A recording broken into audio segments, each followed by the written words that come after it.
من الشيطان اللعين الرجيم بسم الله الرحمن الرحيم الحمد لله رب العالمين الصلاة والسلام على أشرف الأنبياء والمرسلين وعلى آله الطيبين الطاهرين المعصومين الذين أذهب الله عنهم الرجس وطهرهم تطهيرا اللهم صل على محمد وآل محمد اللهم اخرجنا من الظلمات الوهم واكرمنا بنور الفهم اللهم افتح علينا أبواب رحمتك وانشر علينا خزائن علومك برحمتك يا أرحم الراحمين. درود پڑھیں محمد و آل محمد کی ذات پہ. اللہم صل علی محمد و آل محمد وعجل فرجہ. ماہ شعبان کا بابرکت مہینہ، اور آج کے اس بابرکت مہینے میں آج کے دن یہ ایک مومنین کی شہادت کی خبر ایک جہت سے افسوس کا مقام ہے یرحمک اللہ، اور ایک جہت سے ان مومنین کے لیے جو اس دنیا سے رخصت ہو گئے، ان کی اس شہادت کے اس عظیم مرتبے پر فائز ہونے کی وجہ سے کہ جنہیں حضرات اہل بیت کی زیارت نصیب ہوئی، جنہیں حضرات اہل بیت کی بارگاہ میں رفعت مکانی کا درجہ نصیب ہوا، ان کے لیے خوشی کی بات ہے کہ وہ ایک بہت سعادت عظمیٰ کے مرتبے پر فائز ہوئے ہیں. یقیناً جو افراد پیچھے رہ جاتے ہیں ان کے لیے افسوس ہے، ان کے لیے تکلیف ہے، ان کے لیے درد ہے، ان کے لیے دکھ ہے. جو افراد سانحے میں زخمی ہوتے ہیں ان کے لیے بھی ایک بہت بڑی آزمائش ہے ان کی آئندہ زندگی کے لیے. لیکن اہل بیت علیہ الصلاۃ والسلام کی محبت میں، ان کی عقیدت میں، اور انہی کے معارف کی روشنی میں وہ اگر اہل بیت سے متوسل ہوں، تمسک رکھیں، تو ان کے لیے اس آزمائش کو عبور کرنا بہت ہی آسان ہو جائے گا. لہٰذا دعا گو ہیں خالق متعال کی بارگاہ میں کہ تمام زخمیوں کو شفائے کاملہ عاجلہ کلیہ عطا فرمائے. ماہ شعبان کے حوالے سے یہ موضوع شعبان در حقیقت تطہیر رمضان، کہ شعبان کا مہینہ ایک ایسا مہینہ ہے کہ جس میں انسان کو وہ طہارت عطا ہوتی ہے کہ جس میں انسان اللہ کے دسترخوان پر بیٹھنے کے لائق ہو جاتا ہے، اس قابل ہو جاتا ہے کہ اللہ اس کی مہمان نوازی کرے، اس کی پذیرائی کرے، اسے اپنے دسترخوان پر، اپنی رحمت کے دسترخوان پر، اپنی عنایات کے دسترخوان پر خداوند متعال اس مومن کو بٹھائے. لہٰذا یہ ایک بہت بڑی سعادت ہے، اور اس سعادت تک پہنچنے کے لیے اس مہینے میں کچھ اعمال بھی بیان کیے گئے ہیں کہ انسان ان اعمال کو اگر انجام دے گا تو اللہ کی بارگاہ میں بلند مقام حاصل کر سکتا ہے. لہٰذا انہی اعمال کی روشنی میں علماء نے اس مہینے کو انہی اعمال کے ساتھ منسوب بھی کیا اور نام بھی دیا. مثلاً ماہ شعبان اگر اللہ کی بارگاہ میں رجوع کرنے کا مہینہ ہے، اللہ کی بارگاہ میں توبہ کرنے کا مہینہ ہے، تو اس مہینے کو ماہ استغفار اور ماہ توبہ بھی اس مناسبت سے کہتے ہیں کہ انسان اللہ کی بارگاہ میں توبہ کر کے، استغفار کر کے ایک بلند مقام حاصل کر سکتا ہے. کیا دوسرے مہینوں میں انسان توبہ نہیں کر سکتا؟ کیا اللہ کے نزدیک نہیں پہنچ سکتا؟ نہیں، وہ دوسرے مہینے بھی اللہ کے مہینے ہیں، دوسرے مہینے میں جو دن ہیں وہ بھی اللہ کے دن ہیں، لیکن رجب، شعبان اور رمضان کو ایک خاص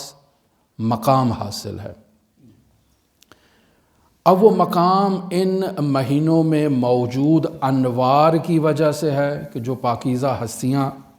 اللہ نے اس مہینے میں قرار دی ہیں، ان پاکیزہ ہستیوں کی وجہ سے اس مہینے کو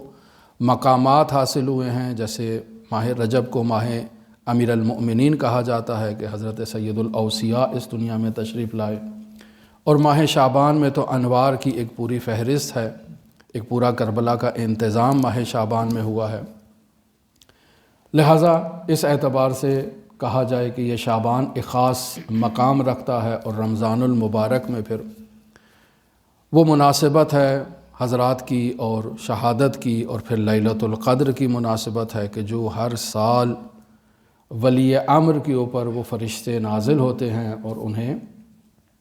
باخبر کرتے ہیں ان حالات سے، تو یہ مناسبتوں کی وجہ سے انہیں وہ مقام حاصل ہے۔ یہ خداوند متعال نے ان مہینوں میں اور کوئی ایسی خاص عنایت اور توجہ کو مد نظر رکھا ہے جس وجہ سے ان مہینوں کو یہ قداست حاصل ہے، یہ پاکیزگی حاصل ہے، یہ مقام حاصل ہے کہ اس میں اگر انسان عمل انجام دیتا ہے تو اللہ کی بارگاہ میں وہ بلند ہوتا ہے، صعود حاصل کرتا ہے۔ صعود یعنی بلندی کرنا۔ لہذا انسان ان مہینوں میں جو اعمال انجام دیتا ہے وہ انسان کی پاکیزگی کا باعث بنتے ہیں، انسان کی تطہیر کا باعث بنتے ہیں، اور یہ سب روایات کا مجموعہ ہے۔ انسان پاک ہوتا ہے تو یقینی بات ہے یہاں پاکیزگی سے مراد انسان کے جسم کی پاکیزگی مراد نہیں ہے، انسان کی روح کی پاکیزگی مراد ہے۔ اور کل سے پہلے بھی گفتگو میں یہ بات بیان ہوئی کہ انسان دو چیزوں کا مجموعہ ہے، اور دو چیزوں سے مل کر ایک انسان وجود میں آتا ہے، ایک اس کا جسم ہے، ایک اس کی روح ہے، اس کا نفس ناطقہ ہے۔ انسان کا جسم مادے سے بنا ہے، کچھ عناصر سے بنا ہے کہ جسے عناصر اربعہ کہا جائے اس قدیم فلسفے کی زبان میں، آگ ہے، مٹی ہے، ہوا ہے، پانی ہے، ان چیزوں سے مل کر انسان وجود میں آیا ہے، لیکن مادہ ہے بالآخر ہے۔ یہ انسان اگر نجس ہو جاتا ہے تو شریعت مقدسہ مطہرہ میں اس کے لیے دستور دیا ہوا ہے کہ یہ کیسے پاک ہو سکتا ہے۔ وضو کرے گا، تیمم کرے گا اگر پانی استعمال نہیں کر سکتا، غسل کرے گا، اور اگر پانی استعمال نہیں کر سکتا تو تیمم کرے گا۔ بالآخر ہے اس کی طہارت کا ایک ذریعہ جو طہارت بدنی ہے وہ وضو کی صورت میں ہے، غسل کی صورت میں ہے، اور خداوند متعال ارشاد فرماتا ہے وَأَنزَلْنَا مِنَ السَّمَاءِ مَاءً طَهُورًا، ہم نے آسمان سے جو پانی کو نازل کیا ہے اس میں وہ خاصیت حاصل ہے کہ یہ انسان کو پاک کر سکتا ہے، یہ طہور کا مصداق ہے، جس نجس چیز پر پڑتا ہے اس نجس چیز کو پاک کرنے کی اس میں قابلیت اور صلاحیت موجود ہے۔ پھر یہاں انسان کی جو دوسری حقیقت ہے، جو انسان کا دوسرا بعد ہے، وہ انسان کی روح ہے، اور اس کی ہم نے مثال دی، اب نہیں معلوم کون سی ہماری مثال پیچیدہ ہے، اس کو آسان کیا جا سکتا ہے۔ جیسے ہم نے یہ بلب کی مثال دی اور بیان کیا کہ مثال ایک جہت سے بات کے ذہن کو قریب کر دیتی ہے، مختلف جہات سے ممکن ہے انسان کے ذہن کو اس مطلب سے دور کر دے، لیکن ہم نے جب مثال دینی ہے تو جس چیز کی طرف آپ کی نشاندہی کرتے ہیں اسی سے اس کو صرف سمجھنے کی حد تک لیا جاتا ہے کہ اس میں کچھ تاریں لگی ہوتی ہیں جس سے روشنی نمودار ہوتی ہے،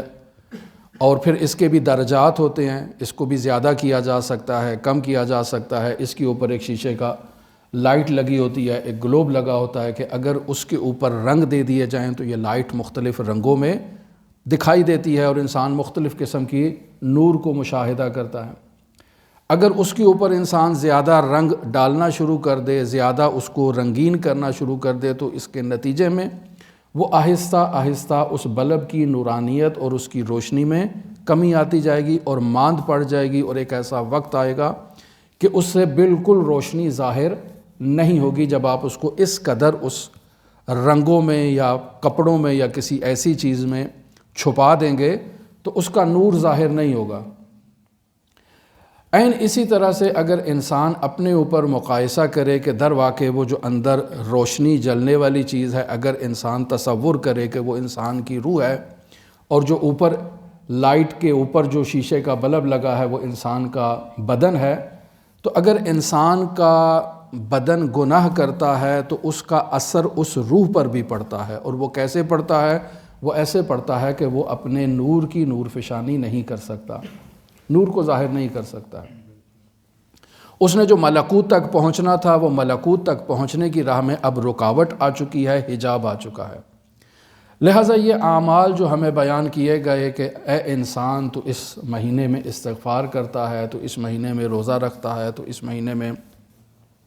مناجات کرتا ہے، صلوات پڑھتا ہے، یہ سب اعمال ایسے اعمال ہیں کہ جو انسان کے اس وجود سے اس غبار کو برطرف کرتے ہیں، جو غبار گناہ کا غبار ہے۔ اب اس غبار کو برطرف کرنے کے نتیجے میں انسان کا وہ جو نور ہے وہ نکھر کر سامنے آتا ہے۔ اب نور واضح ہو چکا ہے۔ اب جب نور واضح ہو چکا ہے تو اسے مزید نورانی کیا جا سکتا ہے۔ یہ ایسے بلبوں کی طرح نہیں ہے کہ جس میں زیرو کا ہے تو زیرو کو اوپر نہیں لے جا سکتے، 100 تک نہیں لے جا سکتے، 1000 تک نہیں لے جا سکتے۔ اس میں یہ صلاحیت ہے کہ اس میں ترقی کی جا سکتی ہے، اس کو تکامل دیا جا سکتا ہے۔ لہٰذا یہاں علماء اور حکماء ان اصطلاحات میں، ان الفاظ میں جو ہے وہ ایک کلمہ استعمال کرتے ہیں تشکیک کا۔ تشکیک کہتے ہیں کمزور، متوسط اور شدید ابعاد کے مجموعے کو۔ مثلاً آپ یہاں ایک سیڑھی رکھ دیں جس نے اس چھت تک پہنچنا ہے، تو اس کا ایک پہلا زینہ ہے، پھر دوسرا ہے، پھر تیسرا ہے، پھر چوتھا ہے، پھر پانچواں ہے، اور بالآخر ہے اس 10ویں مرتبے پر جب پہنچے گی تو وہ سیڑھی آپ کو چھت تک لے جاتی ہے۔ بس یہ اس کے زینے ہیں، اسے تشکیک کہتے ہیں کہ پہلا مرتبہ ہے، پھر اس سے تھوڑا اوپر چلے جائیں گے، پھر اوپر چلے جائیں گے، پھر اوپر چلے جائیں گے۔ یہ سمجھنے کے لیے یہ شدت و ضعف، یہ جو نیچے سے انسان اوپر طرف جا رہا ہے، کمال کی طرف جا رہا ہے، چھت کی طرف جا رہا ہے، تو یہ جتنا اوپر کی طرف جائے گا اتنا اسے کمال حاصل ہوگا، یعنی چونکہ اس کا مقصد چھت تک پہنچنا ہے۔ پہلے مرحلے پر ہی اگر یہ کھڑا رہے گا اور وہیں پر متوقف ہو جائے گا تو اس کے راستے میں ایک رکاوٹ ہے جو اوپر نہیں جا رہا ہے، یہ سیڑھی پر سوار نہیں ہو رہا ہے۔ وہ کون سی رکاوٹ ہے اسے اس نے تلاش کرنا ہے۔ یقیناً اس نے اپنا نظریہ اور مائنڈ نہیں بنایا ہے کہ اس نے چھت پر جانا ہے۔ اگر یہ شروع سے ہی اپنا نظریہ قائم کر لے کہ اس نے چھت پر جانا ہے تو یہ کوشش کرے گا اس سیڑھی پر چڑھنے کی۔ اگر پیروں سے نہیں چڑھ سکتا تو ہاتھوں سے کوشش کرے گا، زانوں سے کوشش کرے گا، بالآخر کسی طرح سے خود کو اوپر چڑھانے کی کوشش کرے گا۔ لیکن اگر اس نے اپنا ذہن ہی نہیں بنایا ہوا، وہ شروع سے ہی یہ تصور کر لے کہ میں اس چھت پر جا ہی نہیں سکتا ہوں، درست ہے یہ سیڑھی پڑی ہوئی ہے لیکن یہ سیڑھی مجھے اس چھت تک نہیں پہنچا سکے گی۔ اگر انسان شروع سے ہی ایک ایسا تصور اپنے ذہن میں لے آئے تو اس تصور کے نتیجے میں اس کے جسمانی اعضاء حرکت نہیں کریں گے، کوشش نہیں کریں گے، محنت نہیں کریں گے اوپر جانے کے لیے، نتیجتاً وہ اپنی ساری زندگی اس سیڑھی کے نیچے ہی موجود رہے گا۔ خداوند متعال نے ہمیں ایسے ہی انوار عطا کیے ہیں کہ جو انسان کو اس فرج سے اٹھا کر اس عرش تک لے جانے کے لیے ہیں، اور وہ حضرات اہل بیت کی ہستیاں ہیں۔ اور محمد وآل محمد صلوات اللہم صل علی محمد وآل محمد وعجل فرج۔ انسان ان ہستیوں سے متمسک ہوتا ہے، رابطہ قائم کرتا ہے، ان کی تعلیمات پر عمل کرتا ہے، تو اب یہ اسی سیڑھی کی طرح انسان آہستہ آہستہ آہستہ آہستہ اوپر چلا جاتا ہے۔ ان کی تعلیمات پر عمل کرے، ان کے بیان کردہ فرامین پر عمل کرے، تو پھر یہاں علماء آتے ہیں دوبارہ اسی آیت کی طرف، وَأَنزَلْنَا مِنَ السَّمَاءِ مَاءً طَهُورًا۔ وہاں پانی تھا بارش کا جو آسمان سے آیا، یہاں آسمان سے حقائق نورانیہ آ رہے ہیں جو اہل بیت کے توسط سے، انبیاء کے توسط سے ہم تک پہنچے ہیں، اور یہ حقائق نورانیہ بھی طہورہ کا مصداق رکھتے ہیں، یعنی انسان کو پاک کرتے ہیں۔ جیسے یہ بیان ہوا، یہ جو معارف بیان ہو رہے ہیں کہ انسان توبہ کرتا ہے عام مہینے میں بھی تو اللہ اس کی توبہ کو قبول کر لیتا ہے، اس کے گناہ معاف کر دیتا ہے۔ کمن لا ذنب لا، اصلاً اس کے نامہ اعمال میں گویا کوئی گناہ ہی نہیں ہے، بالکل ختم کر دیا۔ لیکن اگر وہ شعبان کے مہینے میں کرتا ہے، اگر وہ رجب کے مہینے میں کرتا ہے، اگر وہ رمضان کے مہینے میں کرتا ہے، تو جو اسے مقام حاصل ہے وہ ان مہینوں کو جو ان مہینوں کے علاوہ ہے وہ مقام حاصل نہیں ہے۔ جو نورانیت اس مہینوں میں حاصل ہے وہ عام مہینوں میں انسان کو حاصل نہیں ہے۔ لیکن اس کا ہرگز یہ مطلب نہیں کہ انسان ان مہینوں میں اگر استغفار کرے گا، روزہ رکھے گا، صلوات پڑھے گا تو اس کا کوئی اجر نہیں ہے، نہیں، یہاں وہ مضاعف ہو جاتا ہے، زیادہ ہو جاتا ہے، ڈبل ہو جاتا ہے، انسان کو اوپر لے جانے کے لیے، کمالات تک پہنچانے کے لیے بہت ہی انسان کے لیے مددگار ثابت ہوتا ہے۔ لہٰذا یہ جو روایات میں کلمات استعمال کیے گئے ہیں مؤمنین کے لیے کہ انہیں پاکیزہ کر دیتے ہیں، انہیں تطہیر کر دیتے ہیں، انہیں نورانی کر دیتے ہیں، ایسے کلمات جو استعمال ہوئے ہیں، یہ کلمات ایک ہی درجے پر دلالت نہیں کرتے ہیں کہ بس پاکیزہ تو پاکیزہ، نہیں، اس میں بھی درجات ہیں۔ جیسے یہ سیڑھی کے درجے ہیں، پہلا سٹیپ، دوسرا سٹیپ، تیسرا سٹیپ، چوتھا، پانچواں، 10واں، اور وہ اوپر انسان چھت پہ چلا جاتا ہے۔ تو عین اسی طرح سے اگر انسان کے لیے یہ کلمہ استعمال کیا جا رہا ہے کہ آپ کو پاک کر دیا جائے گا، یعنی ایک مرحلے میں آپ کی پاکیزگی ہے، پھر دوسرے میں ہوگی، پھر تیسرے میں ہوگی، پھر چوتھے میں ہوگی، اور آپ کو بلند مقام پہنچائے گا۔ اور اسی طرح سے اگر طہارت ہے تو پہلا ہے، دوسرا ہے، تیسرا ہے، یہاں توقف نہیں ہے۔ اگر انبیاء علیہم السلام حضرات اہل بیت کے در پر جھکے ہیں تو انہیں نبوت عطا ہوئی ہے، یہ آپ سب روایات کا مجموعہ جانتے ہیں۔ وہ ہستیاں اہل بیت کے دروازے پر جھکیں تو انہیں نبوت مل جائے، اور آپ ہستیاں اگر اہل بیت کے دروازے پر جھکیں تو آپ کو کہا جائے کہ آپ کو کچھ نہیں ملنا۔ یہ خداوند متعال کے ہاں ایسے نہیں ہے، آپ کو بھی عطا ہے، آپ کو بھی اللہ کے انعام و اکرام سے نوازا جائے گا، لیکن آپ کو نبوت نہیں ملے گی، آپ نبی نہیں ہوں گے، آپ معصوم، وہ والے معصوم نہیں ہوں گے، لیکن آپ کے لیے دروازہ کھلا ہے کہ آپ محنت کریں، یہ سیڑھی کی طرح اوپر اوپر چلتے جائیں اور خداوند متعال کے اس عرش تک پہنچ سکتے ہیں۔ یقینی بات ہے جب عرش کا کلمہ استعمال کیا جائے گا تو عرش سے مراد وہ عرش مادی نہیں ہے۔ لہٰذا ان معارف کو، ان حقائق کو سمجھنے کے لیے انسان کو پہلے خود شناسی کرنا ضروری ہے۔ انسان اگر خود کو نہیں پہچانے گا تو وہ اللہ کو کیسے پہچان سکتا ہے؟ اگر انسان خود کو نہیں پہچانے گا تو اللہ کی تعلیمات کو کیسے پہچانے گا؟ انسان کو ان معارف کے پس پردہ چھپے ہوئے حقائق کو جاننے کی ضرورت ہے، اور اگر انسان ان سے غفلت کرے گا، ان کی طرف اصلاً ہمارا افسوس یہ ہوتا ہے کہ ہماری توجہ نہیں ہوتی ہے ان چیزوں کی طرف، ہم اصلاً اس کا دروازہ بند کیے بیٹھے ہوتے ہیں، ہم کہتے ہیں اصلاً ایسا ممکن ہی نہیں ہے، جبکہ ہر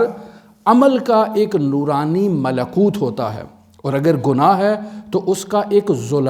ظلمانی اور تاریکی کا ایک بعد ہے اور ایک پہلو ہے، انسان اس سے غافل ہے۔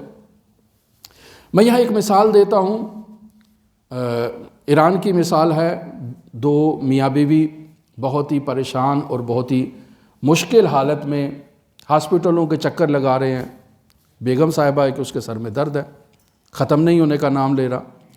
ہر ڈاکٹر کی طرف رجوع کرتے ہیں اور ڈاکٹر انہیں کہتا ہے کہ بھئی یہ ظاہراً تو کوئی ٹھیک ہے، کوئی مسئلہ نہیں ہے، نہیں معلوم اس کے سر میں درد کہاں ہے۔ اگر ہمارا یہاں کا ماحول ہوتا تو کہتے کسی نے جادو کر دیا ہے، کسی نے تعویذ کر دیا ہے، کوئی بندش آ گئی ہے۔ یہ بندش حقیقت ہے، اس میں انکار نہیں ہے، بندش بھی حقیقت ہے اور وسعت بھی حقیقت ہے، لیکن اس کا دار و مدار انسان کے اپنے اعمال کے اوپر ہے۔ روایات میں یہ ساری چیزیں بیان کی گئی ہیں۔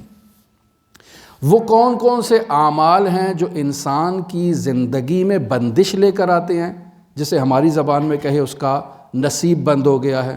اس کا دروازہ بند ہو گیا ہے، یہ اعمال ہیں۔ جیسے قبلہ محترم نے آج بیان کیا صلہ رحمی، اگر انسان صلہ رحمی کو ترک کر دیتا ہے تو انسان کے لیے اس کے عواقب آتے ہیں، اس کے نتائج آتے ہیں، انسان کے لیے دروازے بند ہو جاتے ہیں۔ اللہ کی رحمت کے دروازے جو عام حالات میں جب وہ صلہ رحمی کر رہا تھا تو دروازے کھلے تھے، ابھی بند ہو گئے ہیں، اور اسی طرح سے باقی اعمال بھی ہیں۔ یہ دونوں میاں بیوی پریشان ہیں، ڈاکٹروں کے پاس اس کا کوئی علاج نہیں ہے، اپنے گھر کی طرف جا رہے ہیں، راستے میں دیکھتے ہیں کہ سڑک پر ایک نہایتی عارف اور ایک نہایتی معروف شخصیت تہران کی کھڑی ہے، تو یہ کہتے ہیں کہ ہم انہیں سوار کر لیتے ہیں۔ ان کا نام تھا رجب علی خیاط، پیشے سے وہ درزی تھے، ایک عام انسان تھے، لیکن اس عام انسان کو اللہ کی بارگاہ تک ایک رسائی حاصل تھی اپنے انہی اعمال کی وجہ سے۔ تو یہ اپنی زوجہ سے کہتا ہے کہ تم پیچھے والی سیٹ پر بیٹھ جاؤ، میں ان کو سوار کر لیتا ہوں، تھوڑا آگے تک انہیں پہنچا دیتے ہیں جہاں ان کی منزل ہے۔ سوار کر لیا جاتا ہے۔ پھر سوار کرنے کے بعد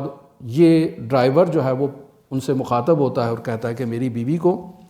کچھ دنوں سے سر میں ایک بہت خاص درد ہے، سب ڈاکٹروں کو دکھا لیا ہے، کسی کے پاس اس کا کوئی علاج نہیں ہے، تو آپ ہماری کوئی رہنمائی بتائیں، کوئی دعا کریں، کوئی ایسا مسئلہ بتائیں۔ تو وہ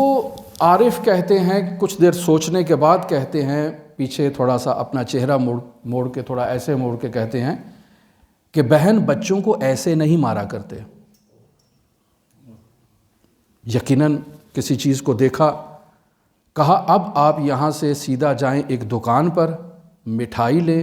کچھ تحفے تحائف لیں، کچھ کھلونے لیں اور گھر جا کر بچے کو دیجیے گا، اور جب وہ خوش ہو جائے تو آپ کا یہ درد برطرف ہو جائے گا۔ اب وہ خاتون متوجہ ہو جاتی ہے کہ میں نے گھر میں جو بچے کی خدمت کی تھی وہ ایسی تھی کہ جس کی اسلام مجھے اجازت نہیں دیتا تھا، اللہ اور اس کا رسول اس خدمت پر راضی نہیں تھا، اور اسی کے نتیجے میں وہ بچہ مجھ سے سہمگین تھا، مجھ سے خوف زدہ تھا، لہٰذا یہ لیتے ہیں، مٹھائی لیتے ہیں، کچھ تحفے تحائف لیتے ہیں اور جا کر اس بچے کو دیتے ہیں، اس کے ساتھ تھوڑی دیر کھیلتے ہیں۔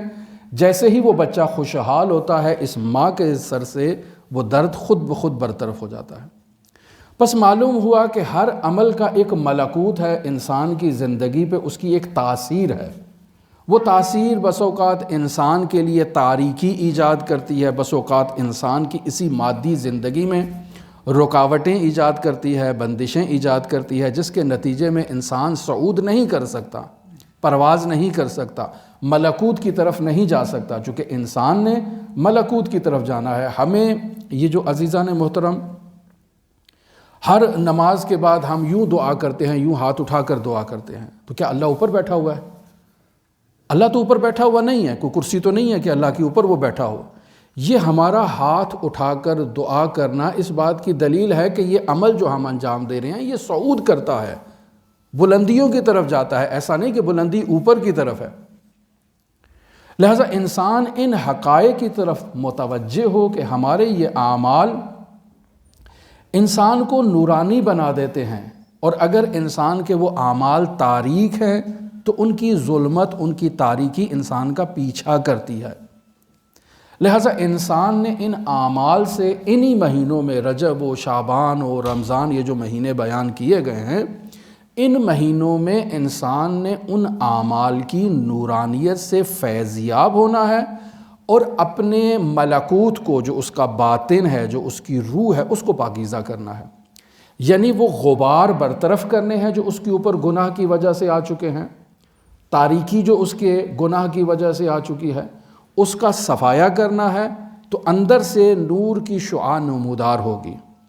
پھر یہاں انسان نے متوقف نہیں ہونا، ٹھہرنا نہیں ہے، انسان نے اس کو مزید نورانی کرنے کے لیے حضرات اہل بیت کے دروازے پر جھکنا ہے۔ قال الصادق، قال الباقر، قال علی ابن موسیٰ رضا، ان کو غور سے پڑھنا ہے، ان پر عمل کرنا ہے، چونکہ ہر کالا کالا کالا کے پیچھے وہ کالا ظاہری نہیں ہے کہ کالا مطلب کالا، یہ نور ہے ہر کلام کے پیچھے، اور اس نور سے انسان خود کو نورانی کر سکتا ہے، چونکہ یہ ہستیاں انسان کو ظلمات سے کھینچ کر نور کی طرف لے جانے کے لیے آئی ہیں۔ ممکن ہے ایک انسان 1% نور لے لے، ایک 10 لے لے، ایک 50 لے لے، ایک 80 لے لے، ایک 90 لے لے، ایک 100 درجے کا نور لے لے، بند نہیں ہے راستہ۔ کسی کو نہیں کہا ہے کہ ہمارے دروازے پر بخل ہے، ہم کسی کو اس سے زیادہ نہیں دے سکتے، نہیں، وہاں بخل نہیں ہے، آپ کے اندر صلاحیت ہو،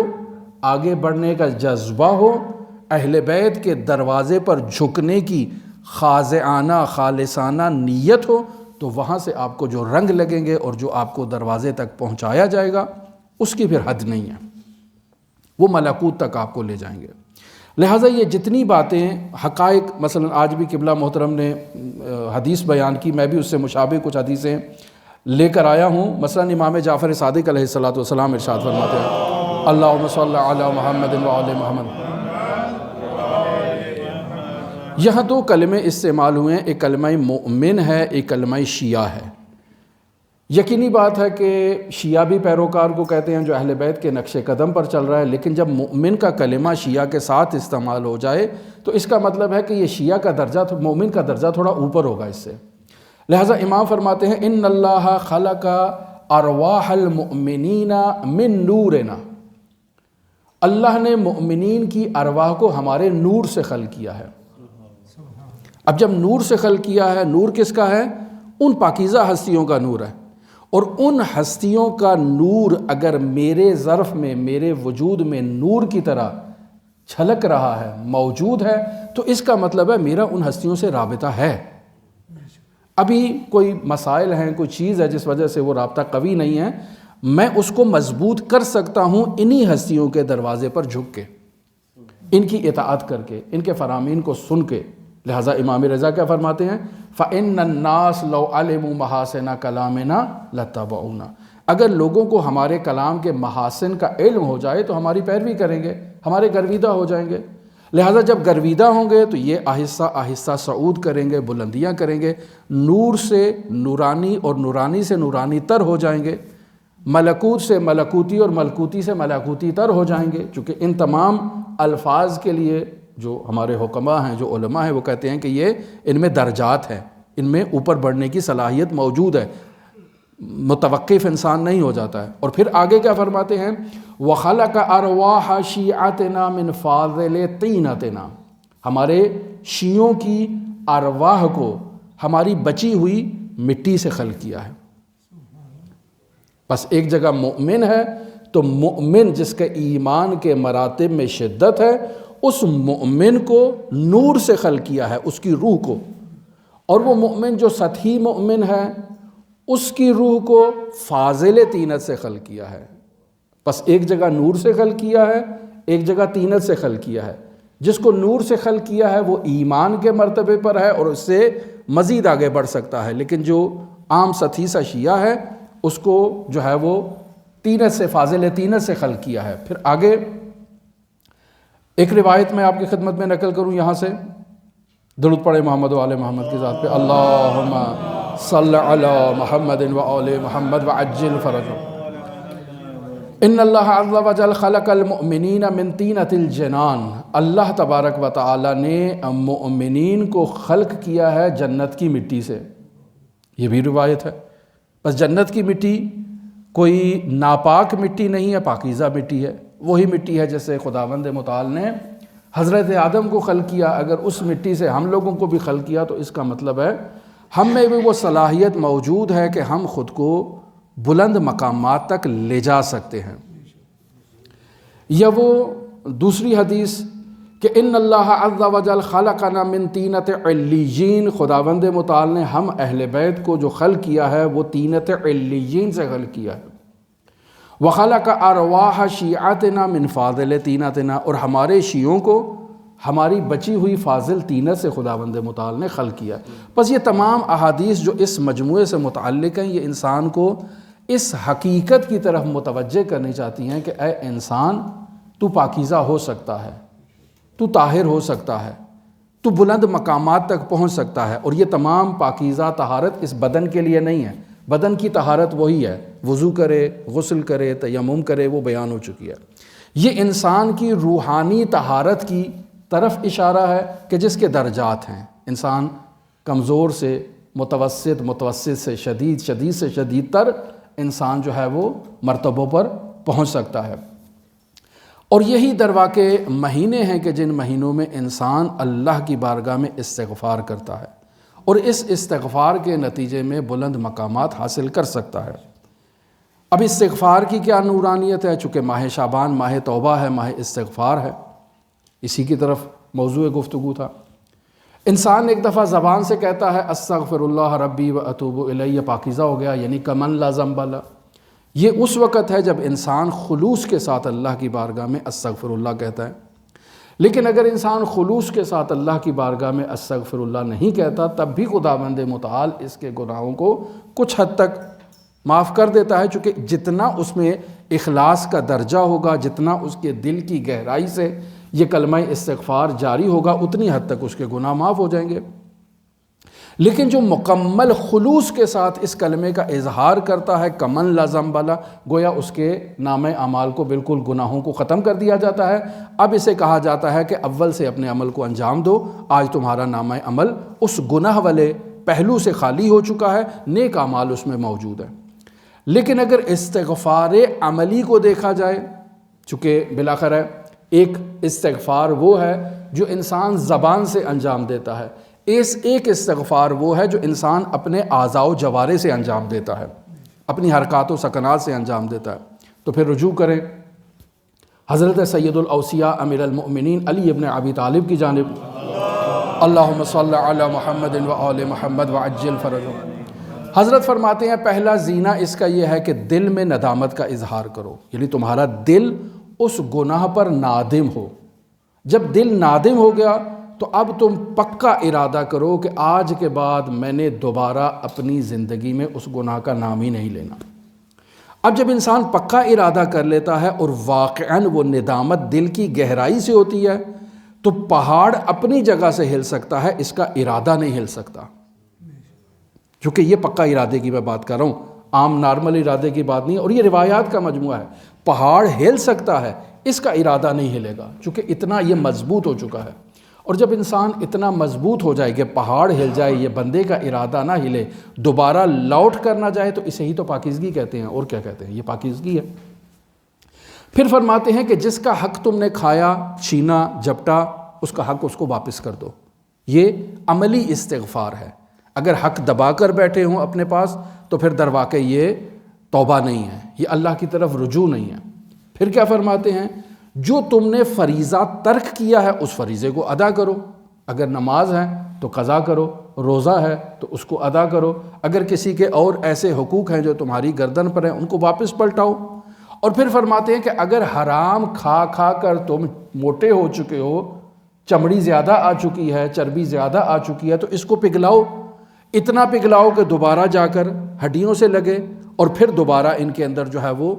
گوشت نمودار ہو۔ یہ بھی استغفار عملی ہے۔ اور پھر آگے کہتے ہیں حضرت سید الاوصیاء کہ اب اللہ کی بارگاہ میں جھکو، اطاعت کرو اور عمل کو انجام دو۔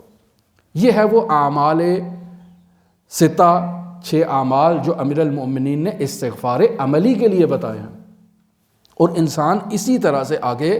صعود کر سکتا ہے۔ شرط پہلی کیا ہے،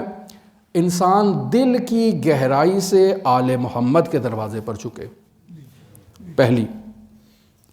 دوسرا یہ ہے کہ انسان صدق کے نیت سے اپنے پیچھے کو صاف کرنا چاہے، آگے کو نورانی کرنا چاہے۔ اب ایک شخص آتا ہے بہت ہی گناہ گار، آج کل کی زبان میں ہم اسے کیا کہتے ہیں، بدماش۔ یہ ایک بہت ہی بدماش انسان ہے تہران کا، یہ اپنے اس گناہ سے توبہ کرنا چاہتا ہے۔ اس کا انداز کیا ہے؟ ایک انداز تو وہ حضرت حر نے اپنایا، جو آپ عاشور کے دن مصائب میں پڑھتے ہیں، وہ انداز کیسے اپنایا کہ وہ اپنی ڈھال کو پیچھے رکھا، اپنے آپ کو ایک ایسے انداز میں کہ جیسے انسان واقعاً نادم ہوتا ہے، اور پھر آیا حضرت کی بارگاہ میں، اور حضرت نے اس کو پہلے سے معلوم تھا کہ مہمان آ رہا ہے، اس کا استقبال کیا۔ یہ بھی گنہگار ہے اور زیادہ معرفت نہیں رکھتا ہے بدماش، اور بدماش کی جو ایک ہوتی ہے اس میں ایک جو غضب کی ایک پاور ہوتی ہے وہ تھوڑا غالب ہوتی ہے عقل کے اوپر۔ یہ اپنے ساتھ ایک چاقو بھی رکھتا ہے اور آتا ہے امام رضا کی بارگاہ میں نے توبہ بھی کرنی ہے، چاقو بھی ساتھ لے کر آیا ہوں۔ اپنے جوتے اتار دیتا ہے اور امام کے حرم کا طواف کرتا ہے 7 مرتبہ، پورے 7 چکر، جیسے بیت اللہ کے گرد 7 چکر لگائے جاتے ہیں نا، یہ 7 چکر اپنے حضرت امام رضا کی بارگاہ میں کمپلیٹ کرتا ہے، اور پیروں میں چھالے پڑ جاتے ہیں۔ آتا ہے امام رضا کی بارگاہ میں، کہتا ہے مولا میں آیا ہوں توبہ کرنے کے لیے، 7 چکر میں نے لگا دیے ہیں، کل پھر اسی ٹائم آؤں گا، اگر آپ نے کل تک مجھے میری توبہ کی قبولی کی بشارت نہ دی تو یہ چاقو میں ساتھ لایا ہوں، اس سے میں آپ کی زری کو توڑوں گا۔ اب یہ اس انداز میں یہ توبہ پہلی دفعہ دیکھی گئی ہے، لیکن یہ گھر جاتا ہے تو اس کو مولا کی طرف سے بشارت ہوتی ہے کہ آپ کی توبہ میں نے قبول کر لی ہے، دوبارہ چاقو لانے کی ضرورت نہیں ہے، میرے پاس ہی ادھر تم رہو۔ اب یعنی اسے امام نے کہا کہ تم میرے مجاور بن جاؤ، تو اس نے اپنی زندگی کو ترک کر دیا، ادھر خاندان کو کہہ دیا کہ مولا نے مجھے اپنے پاس بلا لیا ہے، آج سے میں مولا کا مجاور اور مولا کا خادم ہوں، لہٰذا اپنی تمام زندگی مولا کی بارگاہ میں اور جتنے وہاں خدمت کے امور ہوتے ہیں انہیں انجام دیتا ہے، واش روم صاف کرنا، مسجدوں کی صفائی کرنا، امام بارگاہوں کی۔ اس طرح سے اس نے اپنی ساری زندگی امام رضا کی خدمت میں وقف کی۔ یہ ہے امام کی طرف رجوع کرنا اور امام کا اس کی توبہ کو قبول کرنا، اگرچہ اس کا انداز گستاخانہ تھا لیکن وہ کریم ہستی ہے، اور امام رضا تو ویسے بھی رأفت و کرم کے عنوان سے شہرت رکھتے ہیں۔ خستہ ہو گئی، آگے چلوں؟ ایک اور واقعہ آپ کی خدمت میں کہ ایک اسی طرح کا بدمعاش ہے، وہ مشہد رضا سے تعلق رکھتا ہے۔ آتا ہے امام رضا علیہ السلام کی زیارت کرنے کے لیے، پتہ نہیں زندگی میں شاید پہلی دفعہ آیا تھا، پہلی دفعہ زیارت کے لیے آیا امام کی بارگاہ میں، زیارت کی ہے۔ اب زیارت کر کے جب واپس جا رہا ہے تو امام کے مہمان خانے کی خوشبو نے اس کو روک لیا۔ امام کا جنتی کھانا وہاں پک رہا ہے، تیار ہو رہا ہے، اور یہ وہاں اس کے مشام میں وہ خوشبو آ گئی ہے، رک جاتا ہے۔ اب جب رک جاتا ہے تو وہیں خادم سے جا کر کہتا ہے کہ مجھے بھی کھانا دے دو۔ وہ کہتا ہے کھانا ایسے تو نہیں ہے، ٹکٹ ہے، ٹوکن ہے تو لے کر آؤ، نہیں تو یہاں سے بھاگو، یہاں ایسے کسی کو کھانا نہیں دیتے ہیں۔ اب یہ بدمعاش تھوڑا غصے کی طبیعت، اور یہ کہ مولا یہ آپ کی وجہ سے میں خاموش ہوں، وگرنہ میں اس خادم کو بتا دیتا کہ میرے سے کیسے بات کرتے ہیں۔ وہیں سے شکستہ دل ہوتا ہے، افسردہ ہوتا ہے کہ مولا آپ کے کھانے سے مجھے یہ منع کر رہا ہے، آپ رؤوف ہیں، میں پہلی دفعہ زندگی میں آیا ہوں اور پہلی دفعہ میرے ساتھ آپ نے ایسا کیا ہے۔ یہ افسردہ دل شکستہ ہو کے اپنے گھر چلا جاتا ہے۔ امام رضا کے حرم کی جو ایک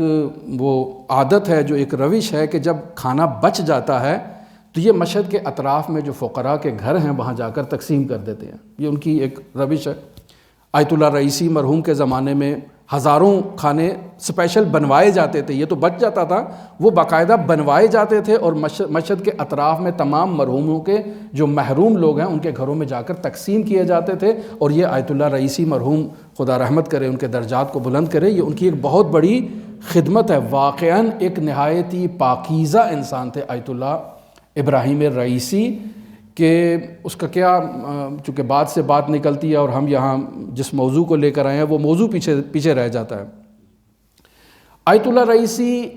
اپنے جو دفتر ہے، جو ان کی ریاست جمہوری، چونکہ ان کو محل دیے جاتے ہیں، جیسے یہاں پہ بھی محل بنا ہوا ہے، آپ نے دیکھا ہوگا، انہیں بھی محل دیے جاتے ہیں، لیکن وہ اس محل میں نہیں رہتے تھے، اپنی بیوی کے ساتھ اپنے آفس کے 2 کمروں میں وہیں قیام کرتے تھے جہاں ان کی میٹنگ وغیرہ ہوتی تھی، اس محل میں نہیں رہتے تھے، وہاں بڑوں کے استقبال کے لیے جگہ۔ دن کو روزہ رکھتے تھے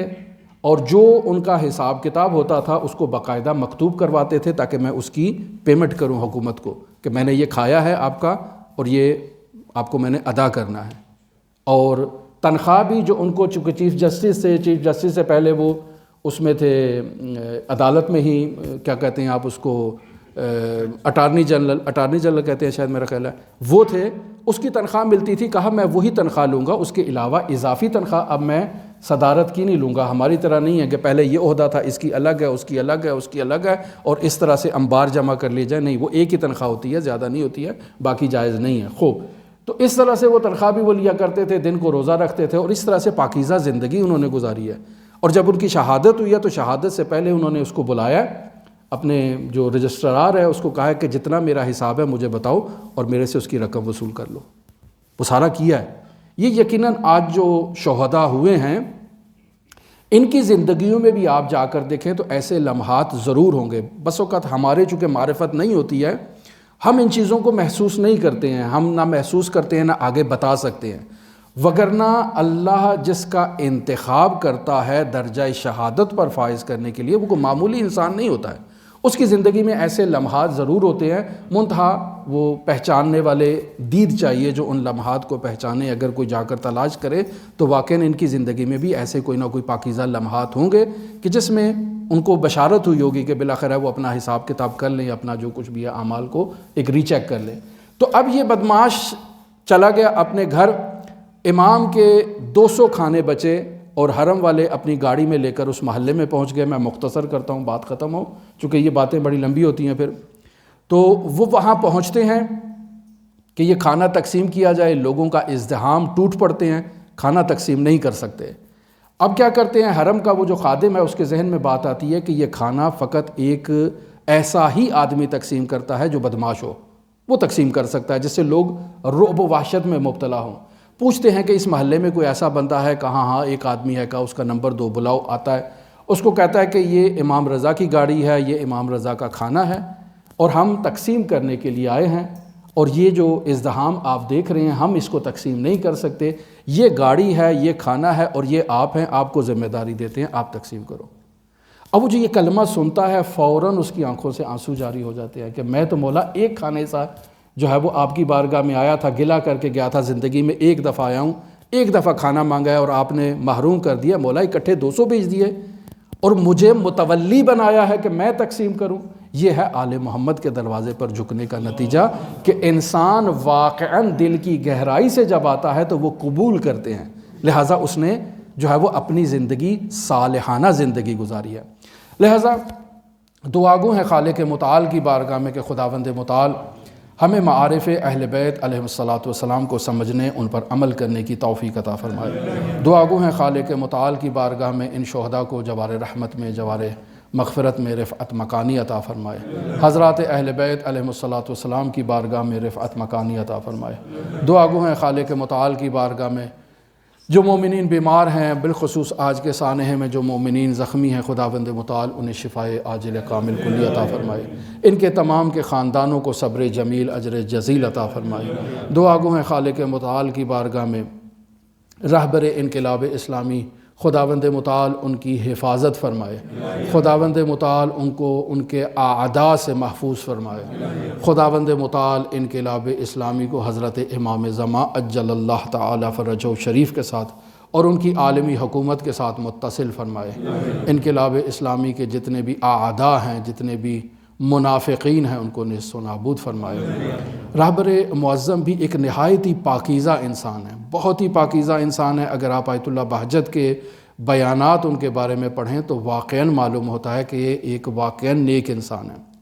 کبھی زندگی ملے تو میں ان کے بارے میں بھی آپ کو ان کی پاکیزگی کے بارے میں بتاؤں کہ کس قدر ان میں وہ محاسن اخلاقی، فضائل اخلاقی جو آل محمد کی تعلیمات سے انہوں نے سیکھے ہیں، اس کا وہ مجسمہ ہے۔ دعا گو ہیں خالق متعال کی بارگاہ میں منجی عالم بشریت حضرت صاحب العصر، صاحب الامر، صاحب الزمان کے ظہور میں تعجیل فرمائے، ہمیں حضرت کے اصحاب و آوان و انصار کی فہرست میں شمار فرمائے۔ اللہم صلی علی محمد و آل محمد وعجل فرج قائم آل محمد۔